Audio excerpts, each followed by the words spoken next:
শুনছিলেন ঈদের ছুটি শেষে পরিবার পরিজন নিয়ে ঢাকায় ফিরতে শুরু করেছেন কর্মজীবী মানুষ। তবে আরও 2-1 দিন লাগবে পোশাক শিল্প কারখানা খুলতে। বিস্তারিত জানাতে সাভারের সিএনবি এলাকা থেকে যুক্ত হচ্ছেন আমাদের প্রতিনিধি কামরুজ্জামান। ইতিমধ্যেই মানুষ ফিরতে শুরু করেছেন ঢাকায় এবং শিল্প কারখানাগুলো খুলতে আরও বেশ কয়েকদিন কিছুটা সময় লাগবে। আপনার মাধ্যমে আসলে জানতে চাই কেমন ফিরছেন আসলে যাত্রীরা।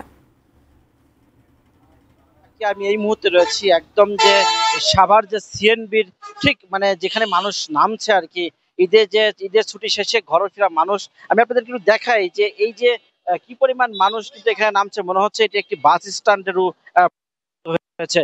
আপনারা জানেন যে এরই মধ্যে কিন্তু আজকে যেহেতু শুক্রবার, আগামীকালকেই কিন্তু ছুটি শেষ।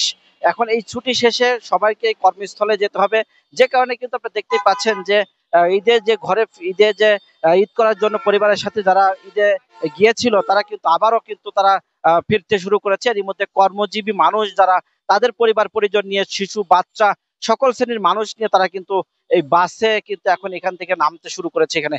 তবে একটা বিষয় আপনাদেরকে জানিয়ে রাখি যে প্রচন্ড গরম, যে কারণে কিন্তু আমরা অনেককেই দেখেছি তারা কিন্তু পরিবার পরিজন নিয়ে আসছে, বাচ্চাদের নিয়ে আসছে। তো অনেকেই কিন্তু গরমে কিন্তু অস্বস্তিকর অবস্থা আমরা দেখতে পেরেছি। কিন্তু একটা বিষয় আপনাদেরকে জানিয়ে রাখি, যেহেতু আজকে শুক্রবার, আগামীকালকে শনিবার, ঈদের যে ছুটি শেষে তারা যে আগামীকাল থেকে কিন্তু যারা পোশাক শিল্প যাদেরকে খুলে দিয়েছে, যেহেতু তাদের অফিস করতে হবে, যে কারণে তারা কিন্তু তড়িঘড়ি করে তারা চলে আসতেছে। আমরা আপনাদেরকে দেখাই যে যে এরই মধ্যে যেহেতু শনিবারের পরেই কিন্তু রবিবার, তারপরেই কিন্তু আবার সকল কর্মজীবী মানুষ কিন্তু তাদের কর্মস্থলে যাবে।